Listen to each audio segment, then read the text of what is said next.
A big moment for downtown Fort Myers. What is happening with the Luminary Hotel today that will seal its fate in Southwest Florida history? I opened the front door and then I looked in the corner and there it was, just right there, just staring at me.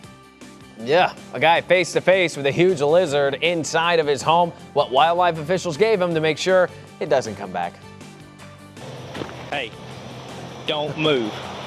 There's a rattlesnake right next to you. Ooh, a sleeping couple approached by a deadly snake. See the moment where a deputy stepped in just in time to save them. More in the morning at 6 starts right now. Live from ABC 7, this is News at 6. So I was watching that rattlesnake video yesterday. Yeah. What is this couple doing laying in the middle of a dirt road? Yeah, that is not answered, I don't think, in the story. I mean, what are they doing? I saw you pondering over there. It wasn't answered in the story. Good morning, everybody. Thanks for being with us here for More in the Morning. I'm Jen Stacy. I'm Gregory Parker, meteorologist Jim Dickey over here with Southwest Florida's most accurate forecast 6 years in a row. He's no app, folks. He's the real deal. He's a real deal. Greg. And this morning, I'm tracking a little bit of rain. Thanks, Jim. 6:02 right now, a big moment happening in downtown Fort Myers today. It's the topping out ceremony for the Luminary Hotel. This is when builders place on the last and the highest beam of the hotel. It's a big deal. It is a huge deal. ABC 7 Shannon Clough is live ahead of this milestone moment for our community. Shannon, good morning to you. Hey, good morning to you both. So every time I find myself downtown and I look at the hotel, I really say to myself, wow, and just take a look for yourself so you can see how massive this hotel is and how much progress it has made over the past couple of months. I mean, we're seeing windows out here, we're seeing basically the building almost there. Let's see if our producer can pull up some video, if you're not already looking at it, of the construction of what months ago we were seeing, those trucks and cranes. And really, this is what I'm calling the before and the almost after, because clearly we're looking at it this morning. It's not done just yet, and that last beam is not on the top just yet. But this morning at 10, that's when crews are going to put on that highest and that very, very last beam. So an exciting morning for all of us here in downtown Fort Myers. They're going to be finishing that work on that last beam at 10 this morning. And then after that, they're going to let our ABC 7 crew see what a room is going to look like inside of the hotel. I'm going to make sure that all our camera crews get that on video for all of you. We'll upload that to our ABC 7 News app. And for those of you wondering, well, when can we see this completely done? We're told by next year. So a lot of exciting stuff happening for us, and it's not done just yet. Download our ABC 7 News app and we will keep you up to date. I'm live in downtown Fort Myers. Shannon and Chloe, ABC 7. This morning, there are 3 other headlines you need to know about before you start off your day. First of all, we're going to tell you about a community meeting that's happening. Also, a police chief interview. And finally, more on that sales tax holiday when it comes to disaster relief. So first off, let's talk about the community meeting. The Fort Myers City Councilman Johnny Streets is hosting a Ward 2 community meeting. The agenda here includes a discussion about community development as well as the block grant action plan. He's also going to talk about an update on some city projects that they've been working on. Of course, everybody's invited to come out and attend. This is starting at 7 o'clock this evening. It'll be at the Riverside Community Center, which is on East Riverside Drive. Today, some candidates for the Marco Island Police Chief position will be interviewed. The hour-long interview session will happen in front of a panel. Candidates are also expected to present a PowerPoint focused on building community trust. Right now, there are 5 applicants for this position, and you can meet them this evening. They're going to be at the Island Country Club starting at 5:30. Finally, if you need to buy something to get ready for hurricane season, today's the last day to take advantage of the sales tax holiday. Any hurricane preparedness items you buy will be exempt from the sales tax. Some of those things include stuff like AAA batteries, candles, flashlights, radios, even big things like portable generators. The sales tax holiday ends tonight at 11:59. Let's go ahead and catch you up on some of the national headlines you should know about as you're getting out the door here on this Thursday. Today, R&B singer R. Kelly is making an initial court appearance. It's on 11 new sex-related counts involving one of the women who accused him of sexually abusing her when she was underage. Some of the counts he's appearing on today carry a maximum sentence of 30 years behind bars. Here's a second story. Talks between the United States and Mexico do resume today. As a matter of fact, officials on both sides are trying to come to an agreement on border security. And if there's no agreement by this coming Monday, A 5% tariff on Mexican goods will go into effect. And if the tariffs do begin on Monday, they will gradually increase every single month until we get to October.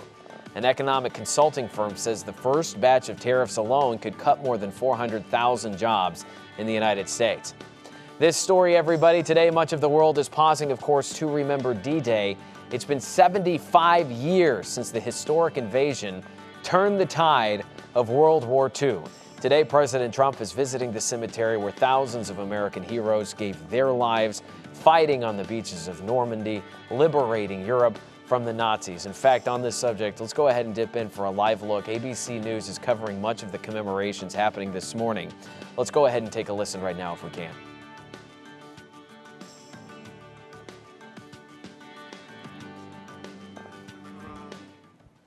Mrs. Macron and the people of France, to the First Lady of the United States and members of the United States Congress, to distinguished guests, veterans, and my fellow Americans, we are gathered here on freedom's altar, on these shores, on these bluffs, on this day 75 years ago. 10,000 men shed their blood and thousands sacrificed their lives for their brothers, for their countries, and for the survival of liberty. Today we remember those who fell and we honor all who fought right here in Normandy.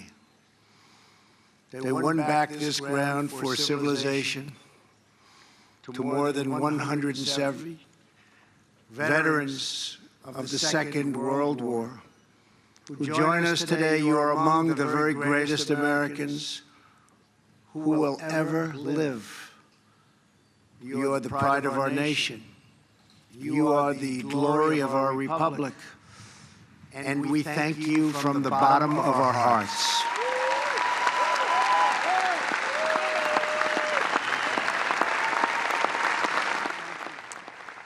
Absolutely. We are watching coverage of D-Day this morning. This is a live look right now in France. After today's memorial service, President Trump will again be joining the French president, who is there right now as well.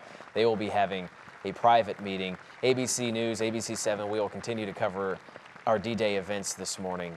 So stay with ABC for the latest.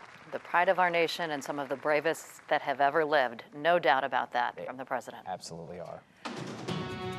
A news update now. Punta Gorda's historic district is getting a new neighbor. Yesterday, City Council unanimously approved an exception to allow a bed and breakfast along West Retta Esplanade. It comes with some conditions, though. There can only be a maximum of 8 guest rooms, and an employee of the property owner must live on site to provide security. Council also asked for lighting to be directed away from neighboring homes. What the is that? Language. Well, it is startling. A Northport man found a large lizard on his lanai. That's a monitor lizard. Yeah. Yikes. According to FWC, it's an Asian water monitor lizard.